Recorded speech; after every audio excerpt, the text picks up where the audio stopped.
Hello everyone, welcome back to my channel. তো দেখো সকালবেলা তিনজন মিলে স্নান করে বের হয়ে পড়েছি। তো কোথায় যাচ্ছি চলো দেখতেই পারবে এখনই।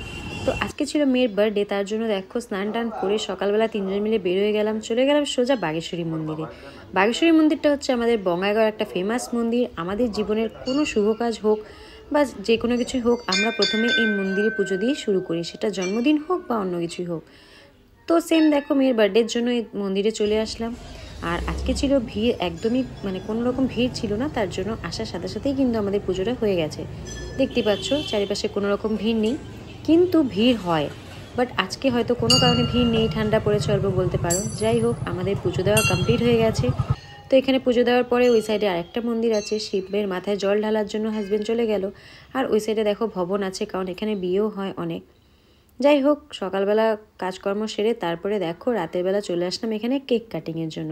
তো আজকে যেহেতু ছিল স্যাটারডে আর ছিল একাদশী, তার জন্য আজকে কোনো রকম এখানে প্রোগ্রাম করা হয়নি। জাস্ট বাচ্চা মানুষ কেক না কাটলে ভালো লাগে না, তার জন্য দেখো একটা কেক নিয়ে আসছিলাম। আর কেকটা অ্যাকচুয়ালি অর্ডার দেওয়া হয়েছিল, ভেবেছিলাম কোনো রকম পার্টি অ্যারেঞ্জ করব, কিন্তু যেহেতু আজকে মানে এরকম একটা ওয়েদার, কি বলবো আর, একদম বৃষ্টি বৃষ্টি ওয়েদার, ঠান্ডা পড়েছে ভীষণ আর বৃষ্টি হচ্ছে, তো কোনো রকম পার্টি অ্যারেঞ্জ করিনি। বাট কেকটা পার্টির জন্য অর্ডার দেওয়া হয়েছিল, উপায় নেই, তো সেটা কেক কাটছি। যাই হোক, তো পাশের বাচ্চা একটা ছিল পাশের বাড়ি, তো ওকে ডেকে মেয়েকে দিয়ে কেকটা কাটিয়ে নিলাম কোনো রকম। তো দেখো তার পরের দিন ছিল সানডে, তো সোজা চলে গেলাম আমাদের বাড়িতে, কারণ ওখানে একটা ছোটো মোটো পার্টি অ্যারেঞ্জ করা হয়েছিল সবার জন্য। কারণ আমার শ্বশুরবাড়িতে তো ভেজ চলছে সবার, কারণ কার্তিক মাসে সবাই ভেজ খায়, তার জন্য ওখানে কোনো মাংস রান্না করা যাবে না, তার জন্য সোজা চলে আসলাম বাপের বাড়িতে। ওখানে আমরা সবাই মিলে একটু ছোটো মোটো একটা পার্টি মানে অ্যারেঞ্জ করা হয়েছিল। পার্টি বলতে তেমন পার্টি নয়, জাস্ট কয়েকজন ফ্রেন্ডকে ডেকেছি আর বাচ্চাগুলোকে ডেকেছিলাম। তো এদিকে দেখো মাছ ছিল আর মাংস ছিল, ফ্রাইড রাইস ছিল, তো সবাই আমরা নিজেরাই রান্না করছিলাম, রান্নার কোনো লোক ডাকিনি। তো এদিকে আমরাই দুপুরবেলা খাওয়া দাওয়া করে রান্না শুরু করে দিয়েছি। আর এদিকে দেখো বাবা ঘুমিয়েছিল, আর এই দিকে দেখো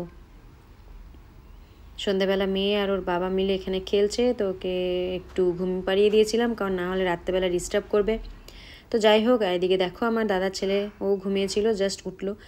তো ওদেরকে ঘুম পাড়িয়ে রেখে আমরা এদিকে আমাদের রান্নাবাড়ি কমপ্লিট হয়ে গেছে। তো এখন দেখো সন্ধ্যেবেলা এখানে জাস্ট একটা দাদার ছেলে মেলে হ্যাপি বার্থডেটা টানাচ্ছিল। তো আর এদিকে মেয়ের খুব মজা, কারণ কালকে একবার কেক কেটেছে, তো আজকেও একটা কেক কাটবে, তার জন্য ওর খুব মজা লাগছিল।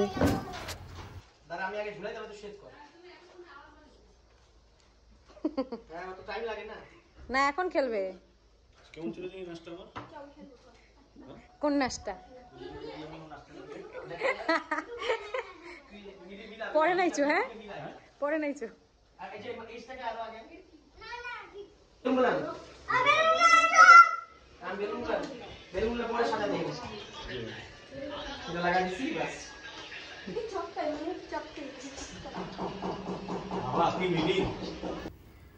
তো বাকি দেখো এদিকে সমস্ত রেডি হয়ে গেছে রান্নাবাড়ি, আর এদিকে বাবা দাদা সবাই বসেছিল, আর এখানে মেয়ে দেখো বেলুন ফোলাচ্ছিল। তো যাদেরকে ডেকেছিলাম তারা আসলেই কেকটা কাটবো, বাচ্চাগুলোদের জন্যই তো বার্থডে পার্টি, তাই না? তো বাচ্চাগুলো আসলেই তারপরে কেকটা কাটা হবে। তো এখানে দুই ভাই বোন মিলে খেলছে, তো দেখো এদিকে ঝগড়া করবে আবার দুজনে মিলে খেলবেও ভালো করে। তো আবার এদিকে দেখো উপরের থেকে কয়েকজন বাচ্চা চলে আসছে, তো আরও দুজন আসলে কেকটা কাটবো। তো ফাইনালি দেখো এখানে কেকটাও চলে এসেছে। তো এখানে দেখো সব বাচ্চা পার্টি বসে পড়েছে, তো এখন কেকটা কাটা হবে। তো বাচ্চাগুলো এসেছিলো, সবাইকে এখানে বসিয়ে দিয়েছি।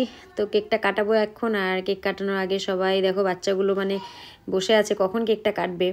তো আমরা এখানে সবাই কথা বলছিলাম, আর আমার 2-3 জন ফ্রেন্ড এসেছিলো, তাদের সাথে কথা বলছিলাম, সবাই একটু ফটো তুলছিল। তো যাই হোক ফাইনালি দেখো এখানে মোমবাতি জ্বালিয়ে দেওয়া হলো, কেকটা কাটা হলো। তো যেহেতু আমাদের বাড়িতে কেকটা মানে কাটাচ্ছি বা বার্থডেটা সেলিব্রেট করা হচ্ছে, তো দুঃখের বিষয় একটাই যে মানে মা নেই, কারণ কিছুদিন হলো মা মারা গেছে, তো মাকে অনেক মিস করছিলাম। যাই হোক উপায় নেই, তো মানে মানুষ তো আর সারা জীবন বেঁচে থাকবে না, সেটা ভেবে নিজেকে নিজের মনকে সান্ত্বনা দেই। আর তো দেখো কেকটা কাটা হচ্ছে, তারপরে সবাই মিলে খাওয়া দাওয়া করলাম।